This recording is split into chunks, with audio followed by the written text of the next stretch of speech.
सभी व्यूवर्स को नमस्कार व्यूवर्स, मैं डॉक्टर पवन ओबराय स्वागत करता हूं अपने YouTube channel study with doctor Pavan Oberoi पर। तो व्यूवर्स, बहुत इंपॉर्टेंट वीडियो है। बात करते हैं इस वीडियो में सीसीएस यूनिवर्सिटी मेरठ में इकोनॉमिक्स जिन स्टूडेंट्स के पास में है, तो उसमें एक पेपर है इंडस्ट्रियल इकोनॉमिक्स एंड एंटरप्रेन्योरशिप। तो ये व्यूवर्स दो सब्जेक्ट हैं। एंटरप्रेन्योरशिप अलग है यानी कि उद्यमिता, और इंडस्ट्रियल इकोनॉमिक्स औद्योगिक अर्थशास्त्र अलग पेपर है। दोनों पेपर को कंबाइन करके एक पेपर जो है ये तैयार किया गया है। तो 2022 का जो ओरिजिनल बुकलेट है ये मैं आपसे डिस्कस कर रहा हूँ। बुकलेट सीरीज़ है आपकी पी। आंसर सारे यूनिवर्सिटीज़ की दी गई जो है सीसीएस यूनिवर्सिटी मेरठ की आंसर की पर डिपेंड हैं। तो अगर किसी क्वेश्चन से आंसर से आप सहमत ना हो और अगर वो आपने क्वेश्चन पढ़ा है तो आप अपने क्वेश्चन के आंसर को सही मानिएगा, ठीक है। क्योंकि कभी कभी यूनिवर्सिटी से भी 2 4 5 क्वेश्चन में वो हर बारी किसी ना किसी पेपर में मिस्टेक हो जाती है। तो ये मैं आपसे डिस्कस कर रहा हूँ। तो सबसे पहले चैनल सब्सक्राइब कर लीजिएगा study with doctor Pavan Oberoi, और इसमें MA second year economics 16 paper की प्लेलिस्ट आप विजिट कर सकते हैं। उसमें आपको सारे पेपर जो हैं 2021 और 22 के आपको मिलेंगे। 2021 के हो सकता है कुछ कम पेपर मिले, बट 2022 के मैंने सारे ही पेपर जो हैं वो अपलोड किए हैं। लगभग एक पेपर शायद नहीं हो पाया अभी तक, कंप्यूटर एप्लीकेशन इन इकोनॉमिक्स। तो ये पेपर मैं डिस्कस कर रहा हूँ। ज़रा कंप्यूटर वाला पेपर कम लोगों के पास में है, समय भी थोड़ा सा कम है, क्योंकि आप जानते हैं कि बीए, बीकॉम, एमए, एमकॉम सभी कोर्सेज़ के पेपर चल रहे हैं। तो इस वजह से वो पेपर मैंने अपलोड नहीं किया है, ठीक है। तो चैनल सब्सक्राइब भी करते रहिएगा और अपने ग्रुप शेयर में जो है फ्रेंड्स को शेयर भी करते रहिएगा। चलिए, बहुत जल्दी जल्दी मैं आपसे एक रिवीजन पर्पस से डिस्कस कर रहा हूँ कि कैसे क्वेश्चंस आए थे। औद्योगिक अर्थशास्त्र एक अध्ययन है, तो वो फर्मों का, उद्योगों का और बाजारों का, इन तीनों का है। तो डी इसका राइट आंसर है, उपयुक्त सभी का। औद्योगिक अर्थशास्त्र का जनक कौन कहलाता है? तो देखिए, वही हैं आपके एडम स्मिथ, जो कि अर्थशास्त्र के जनक थे। तो वही हैं आपके इसमें भी, है ना, एडम स्मिथ। औद्योगिक अर्थशास्त्र शब्दावली यानी जो टर्मिनोलॉजी है सबसे पहले किसने प्रयोग की थी? तो वो आर्नोल्ड टायनबी ने, ठीक है, आर्नोल्ड टायनबी। औद्योगिक अर्थशास्त्र का विकास किसने किया? तो वो जो बेन ने किया। ऑप्शन बी करेक्ट है। औद्योगिक अर्थशास्त्र पुस्तक किसने लिखी? A option Roger G Clark ने। प्रसिद्ध अर्थशास्त्री हैं, तो देखिए दोनों ही हैं, जे.एम. कीन्स भी है और डेविड रिकार्डो भी है, जिन्होंने लगान का सिद्धांत दिया था, रेंट का। तो सी ऑप्शन करेक्ट है, ए और बी दोनों। उद्योगों के कितने प्रमुख प्रकार हैं? तो 3 प्रकार के उद्योग होते हैं। उद्योगों में शामिल है तो वानिकी और कृषि दोनों ही शामिल हैं, तो सी राइट ऑप्शन है, ए और बी दोनों। औद्योगिक अर्थशास्त्र पर निम्न प्रसिद्ध पुस्तक किसने लिखी? जो कि है इंडस्ट्रियल इकोनॉमिक्स एंड इंट्रोडक्टरी, है ना। तो ये है टेक्स्ट बुक। तो R Barthwal, the theory of industrial organization किसने लिखी? तो वो लिखी जीन टिरोले ने। औद्योगिकरण की विशेषताएं हैं, तो तीनों ही हैं। उत्पादन के साधनों का हस्तांतरण, पूंजी का गहन और विस्तृत प्रयोग, नवीन प्रक्रियाओं का विकास, है ना। तो डी ऑप्शन इसका करेक्ट है, उपयुक्त सभी। तो स्टूडेंट्स ये बात ध्यान रखिएगा, जो भी आपने तैयारी की होगी तो रिवीजन पर्पस से है, इसलिए मैं बहुत ज़्यादा डीप स्टडी में नहीं जा पाऊँगा, इसकी ना समझा पाऊँगा ज़्यादा, क्योंकि समय कम है और 100 क्वेश्चंस को आपको पता है कि बहुत टाइम लगता है। और इकोनॉमिक्स का भी पेपर चल रहे हैं, हिस्ट्री के भी एमए के पेपर चल रहे हैं, ठीक है, सोशियोलॉजी के भी हैं, तो सारी ही वीडियोज़ अपलोड करनी पड़ती हैं। तो इसलिए केवल रिवीजन पर्पज से ही वीडियो बना रहा हूँ। औद्योगिक विकास का या के निर्धारक तत्व हैं, तो तीनों ही होते हैं, प्राकृतिक संसाधन, तकनीकी प्रगति और पूंजी निर्माण। तो डी राइट ऑप्शन है इसका, उपयुक्त सभी। औद्योगिकरण बढ़ाता है, तो देखिए किसी भी देश की राष्ट्रीय आय, विदेशी मुद्रा और रोजगार, ये तीनों ही बढ़ाता है। तो डी राइट ऑप्शन है इसका उपयुक्त सभी। स्थानीयकरण के अनुसार औद्योगिकरण के कितने प्रकार होते हैं? 2। औद्योगिकरण की श्रम प्रधान तकनीक के पक्ष में कौन थे? तो रैगनर, नकरसे और बी ऑप्शन मायर एवं बॉल्डविन, तो ये दोनों ही थे। सी इसका राइट ऑप्शन है, ए और बी दोनों। तीव्र आर्थिक विकास चाहता है, क्या चाहता है? वो श्रम प्रधान तकनीक भी चाहता है और पूंजी प्रधान तकनीक भी चाहता है। सी राइट ऑप्शन है, ए और बी दोनों। औद्योगिकरण को प्रोत्साहित करने वाला या वाले तत्व हैं, तो तीनों हैं प्राकृतिक साधनों का सर्वेक्षण एवं अनुसंधान, आधारभूत संरचना का निर्माण, पूंजी निर्माण में वृद्धि। तो डी राइट ऑप्शन है इसका उपयुक्त सभी। औद्योगिकरण में आर्थिक बाधा या बाधाएं हैं, तो दोनों हैं। औद्योगिकरण में पूंजी का अभाव भी है और बाजार की अपूर्णता भी है, तो सी इसका राइट ऑप्शन है, ए और बी दोनों। औद्योगिकरण में सामाजिक बाधा या बाधाएं हैं, तो तीनों हैं। एक तो सामाजिक रीति रिवाज भी होते हैं और श्रम संबंधित विशेषताएं भी होती हैं और जनसंख्या संबंधित विशेषताएं भी होती हैं, तो डी जो है वो इसका राइट ऑप्शन है, उपयुक्त सभी। औद्योगिकरण में प्रशासनिक बाधा या बाधाएं हैं, तो राजनीतिक अस्थिरता भी होती है और अकुशल और भ्रष्ट प्रशासन भी होता है, तो सी राइट ऑप्शन है, ए और बी दोनों। भारत ने पहली इंडस्ट्रियल पॉलिसी कब घोषित की? तो ये बड़ा ही इंपॉर्टेंट क्वेश्चन है, सन 1948 में की थी। स्वतंत्र भारत में अब तक कितनी औद्योगिक नीतियों की घोषणा हो चुकी है? 6। भारत में नई औद्योगिक नीति की घोषणा कब की गई थी? तो 1991 में की गई थी, ध्यान रखिएगा, बहुत इंपॉर्टेंट क्वेश्चन है ये। भारत में वर्तमान में कितने उद्योगों के लिए लाइसेंस लेना अनिवार्य है? केवल 5 तरह के उद्योगों के लिए। भारत में कितने उद्योग सार्वजनिक क्षेत्र के लिए आरक्षित हैं? केवल 2 तरह के। भारत का मोक्ष इसके कुटीर एवं लघु उद्योग में निहित है, ये किसका कथन है? तो ये महात्मा गांधी का कथन है, ठीक है, एम.के. गांधी। भारतीय लघु उद्योग विकास बैंक की स्थापना यानी कि SIDBI इस्टेब्लिश कब हुआ था? तो ये 1989 में हुआ था, 1989 में, और इसका जो मुख्यालय है वो लखनऊ में है, ध्यान रखिएगा, कई बार क्वेश्चन आया है ये। भारत में वर्तमान में आधिकारिक अनुमान के अनुसार सूक्ष्म औद्योगिक इकाइयां कितनी हैं? लगभग 63 मिलियन। भारतीय GDP में वर्तमान में सूक्ष्म लघु और मध्यम उद्योगों का योगदान है लगभग 29%, ऑप्शन ए। भारत में लघु, सूक्ष्म और मध्यम उद्योग रोजगार प्रदान कर रहे हैं लगभग कितने? 12 करोड़ लोगों को, ठीक है। भारत में वर्तमान में सूक्ष्म उद्योगों की अधिकतम निवेश सीमा है, तो वो 5 करोड़ रुपए रखी गई है, ऑप्शन डी जो है वो सही है। स्वतंत्रता के पश्चात उद्योगों के विकास में निम्न में से कौन सी बाधा थी? तो अंतः संरचना का भी अभाव था, पूंजी का भी अभाव था और निवेश हेतु प्रेरणा का भी अभाव था, तो डी ऑप्शन राइट है ये सभी।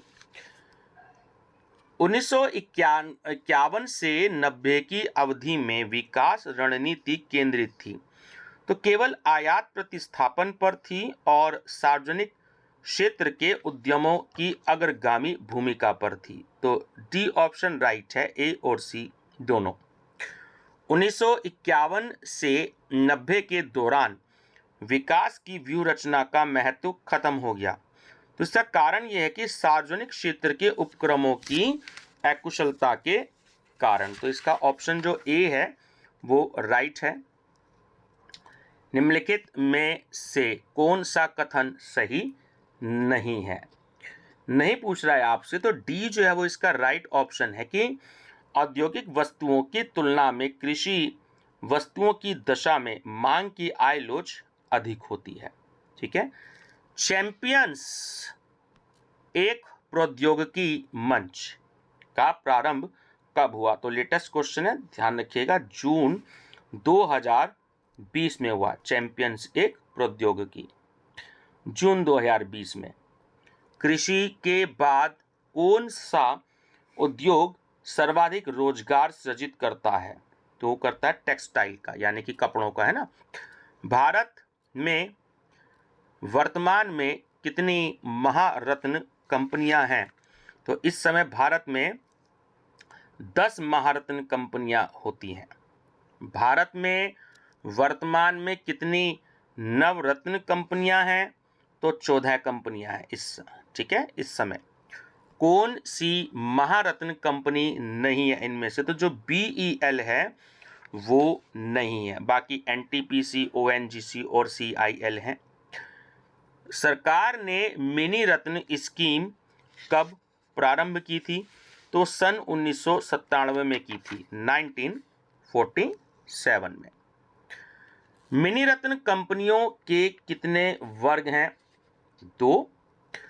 निम्नलिखित में से कौन सी महारत्न कंपनी है? तो वह HPCL। भारत में औद्योगिकरण की नीति लागू की गई, तो वो लाइसेंसिंग के स्थान पर की गई। भारत में उदारीकरण शब्द था, वो मैं गलत बोल गया। तो भारत में उदारीकरण की नीति लागू की गई, तो वो लाइसेंसिंग के स्थान पर की गई। उदारीकरण में सम्मिलित है तो उत्पादन क्षेत्रों का अनारक्षण, उत्पादन क्षमता का विस्तार, पूंजीगत वस्तुओं के आयात की स्वतंत्रता। तो डी इसका राइट ऑप्शन है। ठीक है, ये सभी भारतीय अर्थव्यवस्था के वैश्वीकरण को बढ़ाने की नीति में शामिल है। तो आंशिक परिवर्तनशीलता भी शामिल है और दीर्घकालीन व्यापार नीति भी शामिल है। तो डी इसका राइट ऑप्शन है, ए और बी दोनों। WTO की स्थापना कब हुई? तो ये आप सब जानते ही होंगे, 1 जनवरी 1995 को। LPG नीतियों के लाभ हैं। देखिए, L मतलब लिबरलाइजेशन, उदारीकरण, ठीक है, और P मतलब प्राइवेटाइजेशन, और G मतलब ग्लोबलाइजेशन। ठीक है, तो ध्यान रखना, तीनों का शॉर्ट नेम है LPG। तो जीवंत अर्थव्यवस्था, राजकोषीय घाटे पर रोक और मुद्रास्फीति पर नियंत्रण, तो ये तीनों ही हैं इसके लाभ। तो डी राइट ऑप्शन है, उपयुक्त सभी। LPG नीतियों के दोष, तो ये भी तीनों दे रखे हैं आपको। कृषि की उपेक्षा की गई है, विकास प्रक्रिया का शहरों में केंद्रीकरण किया गया है, और उपभोक्तावाद का फैलाव किया गया है। तो डी जो है वो इसका राइट ऑप्शन है, उपयुक्त सभी। भारत में नई आर्थिक नीति लागू की गई थी, तो तीनों कारणों से, उच्च राजकोषीय घाटे के कारण, भुगतान संतुलन संकट के कारण, स्फीतिक दबावों के कारण। तो डी राइट ऑप्शन है इसका, उपयुक्त सभी कारणों से।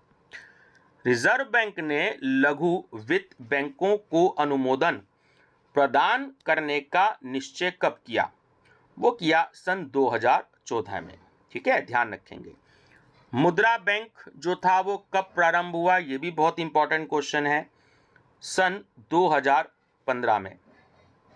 देखिए, जो स्मॉल फाइनेंस बैंक था उसको अप्रूवल किया 2014 में, और मुद्रा बैंक जो शुरू हुआ वो 2015 में हुआ। मुद्रा बैंक कितनी स्कीमों के अंतर्गत ऋण प्रदान करता है? तो केवल 3 ही स्कीमें हैं इसमें, ध्यान रखेंगे। भारत में औद्योगिक वित्त का साधन है, तो अंशों का निर्गमन भी है, ऋण पत्रों का निर्गमन भी है, और लाभों का पुनर्विनियोजन भी है। तो डी राइट ऑप्शन है, उपयुक्त सभी। भारतीय औद्योगिक वित्त निगम, जिसे हम शॉर्ट में कहते हैं IFCI, industrial finance corporation of India, ये स्वतंत्रता के बाद ही हो गया था, ध्यान रखना, 1948 में। बहुराष्ट्रीय कंपनियां ऐसे उपक्रम हैं जिनके कार्यक्षेत्र कारखाने, खाने, विक्रय कार्यालय आदि दो से अधिक देशों में होते हैं। ठीक है, तो ये कथन किसका है? तो ये है यूनाइटेड नेशन का, संयुक्त राष्ट्र, जिसे हम यूएनओ भी कहते हैं, है ना, संयुक्त राष्ट्र, ध्यान रखिएगा। बहुराष्ट्रीय निगमों के विकास का या के कारण है, तो तीनों कारण है, अंतर्राष्ट्रीय ख्याति के कारण, वित्तीय श्रेष्ठता के कारण और तकनीकी श्रेष्ठता के कारण। तो डी राइट ऑप्शन है, उपयुक्त सभी। बहुराष्ट्रीय कंपनियां जिसे हम कहते हैं मल्टीनेशनल कॉरपोरेशंस, ठीक है, एमएनसीज, तो ये भी तीनों ही इसके लाभ हैं कि रोजगार में वृद्धि होती है एमएनसीज के कारण, औद्योगिकरण में भी वृद्धि होती है और निर्यात में भी वृद्धि होती है। तो डी इसका राइट ऑप्शन है, उपयुक्त सभी। बहुराष्ट्रीय निगमों के दोष, एमएनसीज के तो दोष भी तीनों ही हैं इसके, मेजबान देशों के धन का बाहरी प्रवाह, देशी उत्पादकों के लिए हानिकारक और कर की चोरी भी हो सकती है। तो डी इसका राइट ऑप्शन है, उपयुक्त सभी। निम्न में से कौन भारत में बहुराष्ट्रीय निगमों पर नियंत्रण रखता है? तो वित्त मंत्रालय और रिजर्व बैंक ऑफ इंडिया दोनों ही रखते हैं, सी राइट ऑप्शन है इसका, ए और बी दोनों। चैम्बरलिन के अनुसार निम्न में से कौन सा तत्व विशुद्ध प्रतियोगिता में नहीं पाया जाता? तो वो है बाजार का पूर्ण ज्ञान, ऑप्शन सी। एक पूर्ण प्रतियोगी औद्योगिक संगठन में फर्म होगी तो वो होगी एक मूल्य ग्रहण करने वाली, ठीक है, एक मूल्य ग्रहण करने वाली। अब प्राइस टेकर। एकाधिकारी एक वस्तु का अकेला उत्पादक होता है जिसका कोई निकट स्थानापन्न नहीं होता। यह किसका कथन है? तो कथन है डी.एस. वॉटसन का। एकाधिकार की सफलता की कुंजी उत्पादन का सकुंचन है ना, जैसे मुद्रा सकुंचन का आपने नाम सुना होगा। तो ये कथन है, तो ये है प्रोफेसर बेनम का। एकाधिकारात्मक प्रतियोगिता की अवधारणा किसने दी? वो दी चैम्बरलिन ने। वास्तविक जीवन में एकाधिकारी प्रतियोगिता पाई जाती है, तो वो कथन किसने दिया है? ये वाला, ये भी जो है चैम्बरलिन ने दिया है। अल्पाधिकार किस बाजार की एक किस्म है? वो है अपूर्ण प्रतियोगिता की, इम्परफेक्ट कंपटीशन की। किंकित मांग वक्र का सिद्धांत किसने दिया? तो ये भी बहुत इंपॉर्टेंट है, पॉल एम स्वीजी ने। पैमाने की मितव्ययिताएं क्या होती हैं? तो देखिए आंतरिक और बाह्य दोनों होती हैं, तो ए और बी इसका राइट आंसर है। जब एक वस्तु के उत्पादन में से दूसरी संबंधित वस्तु के उत्पादन की लागत घटती है तब हमें ज्ञात होता है अर्थशास्त्र के किसके क्षेत्र के बारे में, स्कोप के बारे में। औद्योगिक संयोजन का रूप है तो वो एसोसिएशन, फेडरेशन और कंसोलिडेशन, तो जो है वो तीनों ही हैं। डी इसका राइट ऑप्शन है। देखिए आपने नाम सुना होगा फिक्की या एसोचैम। फिक्की मतलब federation of India chamber of commerce and industry, और जो एसोसिएशन आपका एसोचैम है उसका फुल नेम होता है association of India chamber of commerce and industry. तो मैं दिल्ली में कई साल पहले जो है मैं इन दोनों ऑफिस में गया हुआ हूँ, ठीक है। एक दिल्ली में है पीएचडी चैम्बर ऑफ कॉमर्स, है ना, तो P for Punjab, H for Haryana और डी फॉर दिल्ली। तो इन तीनों स्टेट ने मिलकर अपना एक चैम्बर बना रखा है दिल्ली में जिसका नाम है PhD chamber of commerce. Pool का मूल उद्देश्य एक प्रभावशाली नियंत्रण रखना होता है, किस पर? कीमतों पर, ऑप्शन सी। निम्नलिखित में से कौन सी दशा में एक बड़ी कंपनी छोटी कंपनी को क्रय करती है? या तो वो टेक ओवर कर ले, कब्जा कर ले उस पर, या एक्विजिशन कर ले, अधिग्रहण कर ले। तो डी सही आंसर है इसका, ए और सी दोनों दशाओं में। भारत में औद्योगिक उत्पादन का वर्तमान आधार वर्ष है, बहुत इंपॉर्टेंट है, तो वो है 2011-12। औद्योगिक उत्पादन में शामिल है उत्पादन किसका, विद्युत का भी और खनिज खनन का भी और विनिर्माण इकाइयों का भी। तो डी इसका राइट ऑप्शन है ये सभी। भारत में कितने मुख्य उद्योग हैं, तो इस समय जो है वो 8 हैं।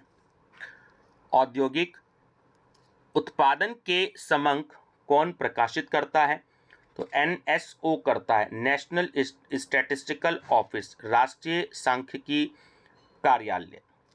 वर्तमान में भारत का वाणिज्य और उद्योग मंत्री कौन है, तो वो है पीयूष गोयल। औद्योगिक कुशलता निहित है किसमें, तो जाहिर सी बात है जब लागत न्यूनतम होगी और लाभों को अधिकतम किया जाएगा, तो सी इसका राइट ऑप्शन है, ए और बी दोनों। औद्योगिक कुशलता की गणना हेतु सूत्र प्रयोग किया जाता है, कौन सा, तो होता है output divided by input. Option number A जो है वो करेक्ट है। एक अच्छा कुशलता अनुपात क्या है, तो वो है 50%। एक फर्म की विकास क्षमता का या के निर्धारक तत्व कौन कौन से होते हैं, तो लाभों का पैमाना भी होता है, सकल संपत्ति टर्नओवर, टोटल एसेट्स टर्नओवर और वित्तीय नीति, फाइनेंशियल पॉलिसी, ये तीनों ही होते हैं। डी इसका राइट ऑप्शन है ये सभी। बाजार संकेंद्रण की गणना हेतु सर्वाधिक प्रचलित माप है, तो क्या है, वो होता है हर हर्शमैन इंडेक्स। बाजार संकेंद्रण का प्रभाव है, तो देखिए तीनों ही होते हैं, बाजार शक्ति में वृद्धि भी होती है, प्रतियोगिता में कोमलता भी होती है और कीमतों में भी वृद्धि होती है, तो डी इसका राइट ऑप्शन है ये सभी। वस्तु विभेद प्रोडक्ट डिफरेंशिएशन पाया जाता है किसमें, तो ध्यान रखना है मोनोपोलिस्टिक कंपटीशन में, एकाधिकारात्मक प्रतियोगिता में पाया जाता है, बहुत इंपॉर्टेंट क्वेश्चन है ये। उद्यमिता की विशेषताएं क्या हैं, तो तीनों ही हैं कि जोखिम वहनता भी है, लाभ क्षमता भी है और आर्थिक और गतिशील गतिविधियां भी है, तो डी राइट ऑप्शन है ये सभी। भारत में उद्यमी के सामने समस्या है या समस्याएं हैं, तो वित्त पोषण की समस्या भी है, योजना का अभाव भी है और प्रभावशाली विपणन भी है, तो डी राइट ऑप्शन है ये सभी।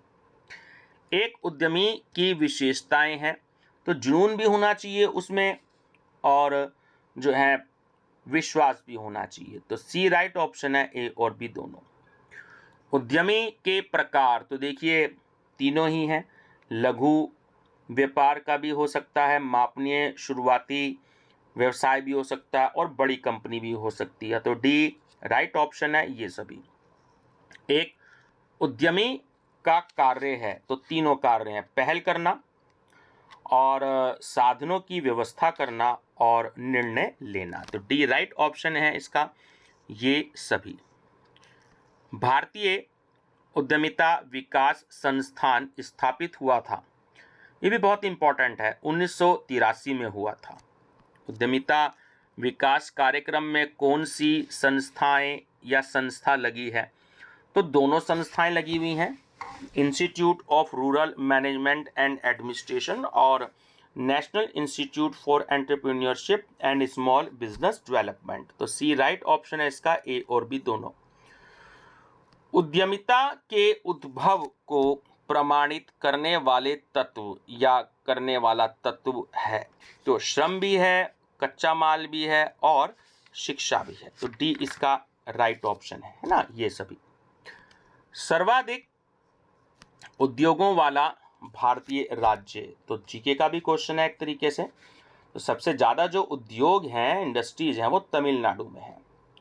भारत में औद्योगिक शहर, तो आप जानते ही हैं दिल्ली है। भारत की आईटी राजधानी, तो आईटी राजधानी किसे कहा जाता है, बेंगलुरु को कहा जाता है। 2021 में भारतीय अमीरों की सूची में प्रथम स्थान पर कौन था? तो वो थे मुकेश अंबानी। ठीक है, ध्यान रखना, इस बार भी आ सकता है, शायद 2022 का आ जाए।